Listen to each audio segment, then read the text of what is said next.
Okay, thanks everybody for joining us for our next presentation covering continuous vulnerability management, led by Chris Goettl, Director of Product Management with Ivanti. Chris has over 15 years of experience working in IT and is also a security evangelist who speaks at events all across the globe, giving guidance around modern cyber threats and how to combat them effectively. It's a pleasure to have you with us, Chris. I'll hand it over to you. Great, thank you. Thanks everyone for joining. So today I want to talk about a couple of things. I always like to start off by talking about, what threat actors are up to. So we'll start with a little bit about the cybersecurity landscape. In this last year, we've seen a pretty significant rise in average ransoms paid. The average ransom paid in 2019 was $6,733. And it went up to 84,000 by the end of 2019. So that was 1,150% increase in ransoms paid. Now, if you look at that, one of the biggest drivers for that was the sophistication of the different threat actors who are focusing on ransomware. If you went to this site by Coveware, this is basically a slider down here. And if you interacted with this at the start of 2019, you would have seen that these top two ransomware families would not have even been on the list yet. They were introduced in 2019 and suddenly jumped up to becoming two of the leaders for ransomware variants that are commonly seen. And also happen to be the two that are driving the dollar amounts up significantly. In 2019, we saw a number of ransomware attacks that started to drive six-figure ransoms paid out. And in January 2020, this year, we saw the first seven-figure ransom paid. Now, actually, there was just this week, last week, there was another ransom to the tune of $7.5 million that was against an Argentinian ISP. So again, the average ransoms are definitely going up. So the reason for this is these threat actors change their tactics. If you remember a couple of years ago, there was a group called SamSam. They kind of changed the rules of the game. Instead of doing ransomware as a service or distributing ransomware and trying to hit a system here, a system there, they started behaving more like an advanced persistent threat actor. They would get into an environment, gain a foothold, and then start to spread out through the environment. And once they got to a critical mass, they would launch that ransom attack simultaneously across a large portion of the environment. This allowed them to increase the amount of pain in that ransomware attack, and therefore the amount of ransom that they could extort for that. This is just one example of how threat actors are changing the rules of the game. They're getting more sophisticated, and with that, they're able to increase the pain on our organizations to try to overcome those, and in cases like ransomware, the amount that they're going to be willing to pay out. The ransom or the average vulnerabilities are also kind of increasing in speed. If you look at a couple of studies that have been done, a couple of these stats came from a research report from the RAND Institute. This first one here, the average life expectancy for an exploit. It's about 7 years. That's the shelf life for an exploit once it's been created. The average or the median time to develop a functional exploit is about 22 days. This other stat here, this 50%, this was from the 2016 Verizon Data Breach Investigations report. And this is identifying about how long it takes for most exploits to occur. Within that 14 to 28 day window, about half of the exploits that we're going to see would have been created. So really, vulnerability management gets down to more of a race. These types of vulnerabilities are going to be exploited quickly, and then they will continue to use them for a long period of time as threat actors continue to attack us throughout the world. So one thing that I wanted to do quick here is take a look at a real world example. It's easy to say, oh yeah, statistically it's a 7-year shelf life or 22 days median time to exploit a vulnerability. But I think having an example of how quickly this can happen really helps kind of frame it up. So if you remember last year, Bluekeep, this was supposed to be the next big WannaCry. On May 14th, 2019, CVE 2019-0708 was identified to the world. An update was made available. The Microsoft Windows updates for that month covered the vulnerability. But because this gained such notoriety right away for being the next big scary thing that was going to happen, we got an interesting window into how quickly this development can occur. By the 15th, only 24 hours later, there were multiple trackers that were created. And what this gave us the ability to do was to watch this process as it unfolded and really see some of that information, some of that research from Verizon and from the RAND Institute kind of in action with a real example. By the time we got out to May 20th, multiple researchers had achieved a functional level of exploit, not quite fully exploited yet, but to the point where they could destabilize or blue screen a target system by exploiting this vulnerability. In just a few more days, when they got out to May 28th, there was already a lot of active scanning and reconnaissance going on across the web. Over 1 million public-facing systems were vulnerable to Bluekeep at that point. And at that point, 6 different independent teams had confirmed a full exploit of the Bluekeep vulnerability. So 6 different teams working independently all had achieved the same level of exploit of this vulnerability, which let them take total control over that system. So that's how quickly each of these groups could reverse engineer and be able to figure out how to exploit that vulnerability. So definitely the speed at which threat actors can exploit these vulnerabilities is real. There is a race that goes on every time new updates are made available. That starts the clock. A threat actor can go and look at the update that just came out. They can look at the code base before that. They could do a differential between those, and they could start to reverse engineer what changed and how to exploit that. And it's not always the things that are really high CVSS score or vendor critical that are going to be exploited. And I'm going to go into a couple examples of that here as well. But 14 days. That's kind of that target that we want to strive for. On average, 14 days. If you can get ahead of the updates being plugged before 14 days is up, you're going to reduce the amount of risk to your environment pretty significantly. All right. So let's talk about vulnerability management in general. There's a lot of challenges that go into this. It's not an impossible process. But if we take a look at where those challenges are and how to overcome those challenges, we can start to make ourselves more efficient and really start to make that 14-day target more achievable. So this first slide here, this is actually taken from Gartner. It actually came up most recently in a 2019 blog that they did around vulnerability management cycle. In how they created this, they actually kind of also identified where a lot of the challenges in vulnerability management are. These separations between each of these steps happens to also be the points where most companies struggle with maintaining the vulnerability management process.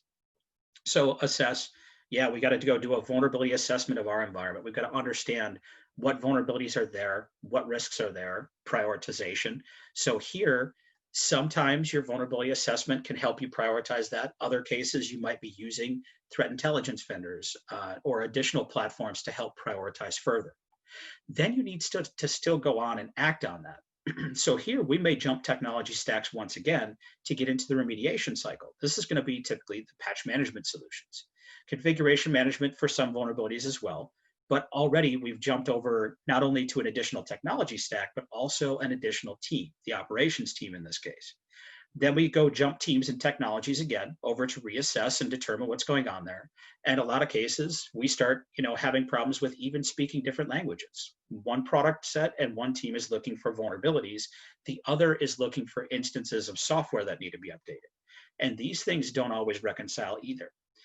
So when we get to this 5th step, improving this process, this is where we want to focus our attention today. How can we start to break down this problem into processes and pieces that we can better automate and collaborate to be able to do this more effectively? All right, so our current challenges, we've got multiple teams, we've got security, we've got operations. We've also got a whole bunch of silent players, these business line operations owners, the application owners, the stakeholders in the business who basically are sitting there being the arbiters of, hey, no, you can't patch my machine during this maintenance window because I've got a business to run. Well, if we don't engage with those teams as well and make them part of the process, they could end up being a barrier for us down the road. Fragmented processes, again, some organizations handle this better than others, but in a lot of cases, you've got different teams, different operational mandates, and a lot of times different overlapping and sometimes conflicting processes that can get in the way. And then technology stacks. Here, we've got at least 3 or 4. So the vulnerability management, potentially threat intelligence or SOAR platforms, the patch management solutions. In there, you may also have service management and change management systems that also need to play a part in this process. And again, can help to facilitate or become yet another piece that has to be either manually brought into the process or may slow things down. All right, so kind of breaking some of these challenges down further with those gaps between teams. This image kind of, does a really good job of portraying that. If these teams aren't working together, if they're sitting across from each other and there's a wall between them or a chasm between them, throwing this information over the wall and saying, hey, this is what you need to do, go get it done. It's not going to make for a very collaborative or cohesive process. A lot of organizations that tend to struggle with vulnerability management have a lot of struggles, even just between the security and operations teams. But those challenges can be overcome pretty easily if we can solve and break down a few of the challenges that they run into. One of those challenges is just in the language that we're speaking. Again, the security team and the vulnerability management solutions, they speak in terms of vulnerabilities, CVEs. Well, that information directly correlates to the updates that need to be deployed from a software perspective. It's not a hard process to overcome that challenge of mapping this over, but I've talked to a number of companies, and many of you may agree with this or even have larger numbers, but it's not unheard of for your vulnerability assessment to have tens of thousands or even hundreds of thousands of vulnerabilities detected. Well, if I've got to spend 5 to 8 hours deduplicating and researching and determining what exactly needs to be done in the environment, that operations person not only just burned a day of time, but also because they're being interrupted with regular day-to-day tasks, they may miss something. There could be errors in that process. Again, it's going to create a back and forth that may become a challenge. So let's take a look at prioritization for a second. This list is from a company called Recorded Futures. Some of you may know them. They put out a report at the end of 2019 that identified the top vulnerabilities that they observed being exploited in 2019. So these 10 vulnerabilities were the most frequently exploited last year. If you look at this, you can see right away, there's a number of these that aren't even from 2019. One of them, 1 out of 10, happened to have also been actually identified in 2019. The rest were 2018. There's a 2017, a couple of 2017s, 2015, all the way back to 2012. So remember our average life expectancy of a vulnerability being 7 years. The top vulnerabilities, one of those was from as old as 2012. So how is a vulnerability that's 7, 8 years old still being exploited more frequently than a whole bunch of things that were identified and actively exploited since then? You can also see that I've highlighted a couple of these in red. Both of these CVEs were part of an update that Microsoft only rated as important. So when it comes to prioritization, how are these vulnerabilities being prioritized by the vendor? Well, this one has a 9.3 CVSS score, but only rated as important versus the 7.6, which was actually rated as critical. So we have to look at our metrics and reassess how we're looking at things. By the way, here's 3 additional CVEs. I could do a much more exhaustive bit of research to find even more examples, but all 3 of these were 0 days. They were being exploited on the day that the update was released, but they were only classified as important. So how does that get by your rating system? how are you prioritizing? If you're an organization that prioritizes based on vendor critical, you already could have missed 5 very important actively being exploited vulnerabilities. If we look at a couple other patterns in here, we may, so risk-based prioritization seems to be something that, we could look at and find some low-hanging fruit to plug some gaps. But we also have some high-risk applications. These, if we apply more of a zero tolerance to certain applications, obviously the operating system, but in this list, you've got Internet Explorer multiple times. You've got Microsoft Office multiple times. Flash Player, well, Flash has its own challenge. There's a couple of hits on Flash in this top 10 list, but by the end of this year, you should actually have Flash completely out of your environment because it's going to be end of life and it'll now be a security liability. So, if you look at the most commonly exploited products, you can already apply a few kind of just basic principles around zero tolerance, zero trust, to fit that term. If it's one of the more highly targeted things, apply a level of trust to it where you just make sure that it's always updated, and you'll actually reduce your risk pretty significantly. Another thing that I also see in a lot of organizations that I've spoken to is when it comes to exceptions. If you have an exception, that's fine. There's going to be exceptions. There's going to be cases where you have to keep running stuff. I've talked to a number of customers who are continuing to run Windows 7, Server 2008. Our organization has done a number of things around continued support for product or platforms like that over the years. Server 2003, before that, all the way back to Windows NT4, that I've been dealing with customers who had to continue support for a platform after it end of life. That's okay. If you do that, what additional steps have you taken to make sure that that's secure? Did you continue with Microsoft with an extended support agreement? If you didn't go that route, what additional steps did you take? Did you virtualize those systems? Did you lock them down further? Did you apply additional security controls to mitigate that risk further? So an exception needs to come with those additional mitigation steps as part of that as well. Otherwise, how have you addressed the risk that you're introducing by using that exception? And then again, as I talked about Flash Player, that end of life applications that are either coming up on or have already end of lifed definitely are software obsolescence is a pretty big security risk in a lot of environments. Get control of those apps, get them removed from your environment, or make sure again that they're layered with additional mitigation. All right, so we've talked about a number of bottlenecks here. There's additional ones as well. So how do you identify where the slowdowns in your process are? Is it around prioritization? Reevaluate that. Make sure that you're prioritizing well, that you're using additional risk metrics, not just base scoring and vendor severities. They're just a little too short-sighted for today's threats. Testing, very important. We're going to talk about a few success stories in just a second here. Your testing process is probably where the majority of time is lost in trying to get to vulnerability remediation.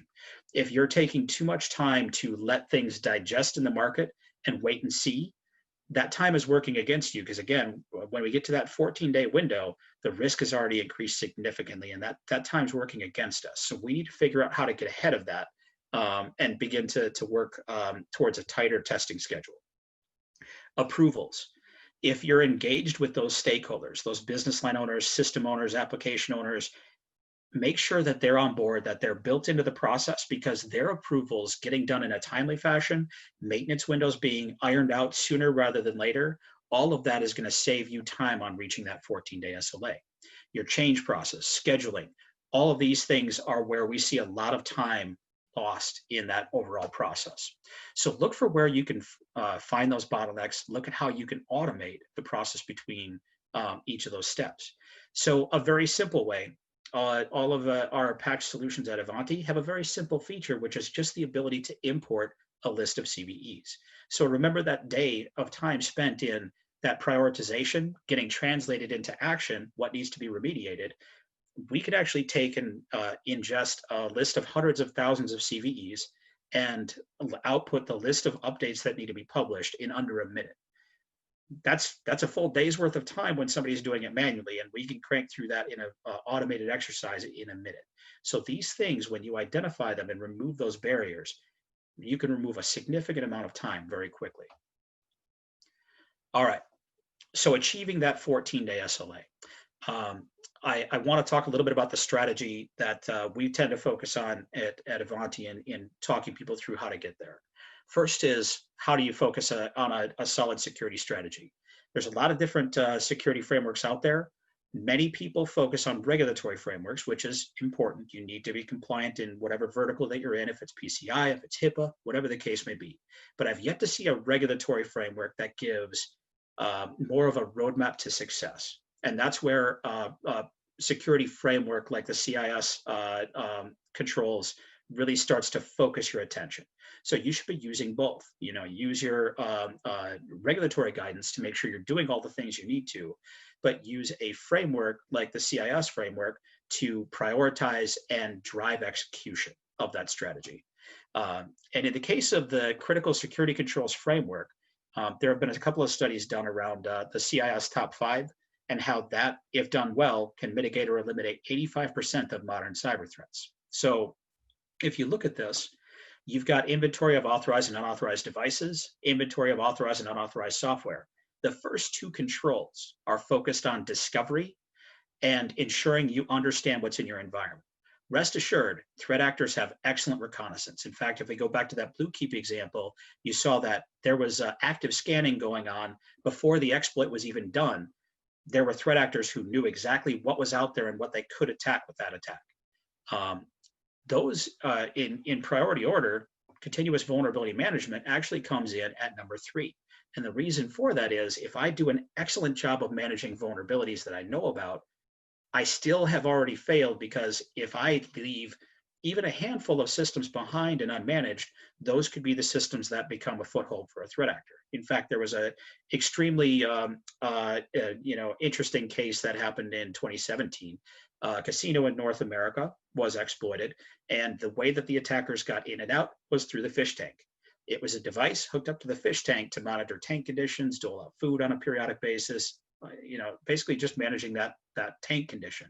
And that was not being managed. So because of that one unmanaged system, the threat actors were able to gain a foothold, and from there be able to do enough reconnaissance to get in, get what they needed, and get back out. Now, controlled use of admin privileges. This is very important as well. Secure configuration. Most vulnerabilities are in software, but several are also in configuration. Each of these 5 pieces here make up a huge part of the overall mitigation of threats to your environment. But for that continuous vulnerability management process to be effective, you really need to have a good, robust discovery and asset management program. All right, so a little bit too far. There we go. So adapting, that to kind of a little bit more prescriptive guidance. In getting to more of an adaptive security model, you want to be able to, have a good sensing capability. Discovery, again, what systems are in my environment and have access to data within my organization. Detection, can I detect what software is running on them? And third, monitoring. If I know what's in my environment, I know what software is running, now I can just monitor continuously for changes. Next, we get into prioritization. I pointed out a couple of pitfalls that commonly get run into, but risk-based prioritization is a big one. Getting into more of a predictive algorithm as well. So, predictive capabilities, machine learning is becoming more and more commonplace. If I can go and actually predict what's coming next, I can step ahead of the next window of maintenance, because I've already identified exactly where and what I should have to resolve much more quickly. And predictive algorithms like that are becoming much more tangible in the market. If I've done these 2 things well, what I've effectively done is achieved that noise reduction. By prioritizing the risks to say, here's what really matters, here's the things that matter a little bit less, I can now focus and urgently get the things that need resolution quicker. And by getting into that prescriptive frame of mind, getting ahead of it by looking at the data that we've got about the environment and anticipating what's next, we can actually enter into a plan of execution much more quickly and efficiently. And that takes us to remediation. Most important part of vulnerability management is in remediation. You can't resolve a vulnerability unless you can actually go and resolve the vulnerability. So identifying it is step 1, but going out and proactively resolving it making sure that you've got automated capabilities for patch remediation is very important. And as we've seen this year, the ability to adapt to situations. Our rapid shift to remote work, I'm sure many of you had the challenges of trying to figure out how do you continue patching when everybody's coming through the VPN to get at your management system. All of those things definitely are challenges that you need to think through in your remediation plan. All right, so vulnerability management, the end-to-end life cycle. The biggest challenge that we've got to overcome is how to get to the point where we can manage those vulnerabilities from start to finish and be able to achieve that 14-day SLA. I've got a couple of success cases. These are actual customer environments or companies out there that have achieved this. So what I'll do is quickly kind of jump through this. These are large companies who have achieved this. 80,000 seat manufacturing company, 66,000 seat retailer. These are companies who have achieved this 14-day SLA, and in fact, these guys are patching weekly for their endpoints. While we get into some Q&A here, I'm going to switch over to my key takeaways slide. We'll build this out real quick. Okay, so I think we've got some time for some Q&A here real quick. Yeah, we do have some questions for you, Chris. Thanks so much. So the first one is, what additional criteria would you suggest to better prioritize patch efforts? Yeah, so on that, again, like I said, you want to get some more tangible risk metrics. Is it actively exploited? Has it been publicly disclosed? Is it user targeted? Data is available to identify, vulnerabilities, and if that information is available, threat intelligence vendors tend to bring that type of information to the table if the vulnerability solution that you're using today does not have that type of information already included. Someone asked, what vulnerability management vendors can Ivanti integrate with? So on that, actually the answer there is pretty much any vulnerability, threat intelligence, or even a vendor like Splunk, where you're aggregating all your vulnerability data. The only thing we need is the vulnerability ID. So if you can pull CVE data in, we can map it to our software catalog. And again, like I said, hundreds of thousands of CVEs mapped in a matter of a minute. We can give you the list of software updates that you need to publish and remediate to resolve those. Okay, awesome. And we have time for one more. What are some of the sources you would recommend to research vulnerabilities?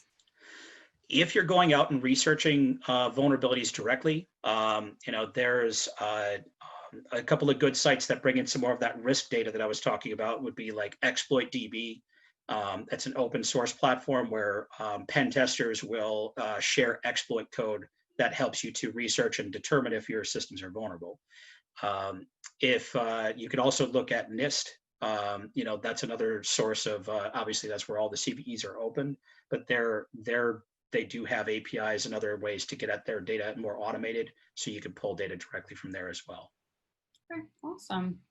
Great, well, that's all the time we have. If anyone has any additional questions, feel free to stop by the Ivanti booth.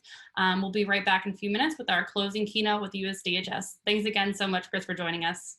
Yep, thank you. And take care.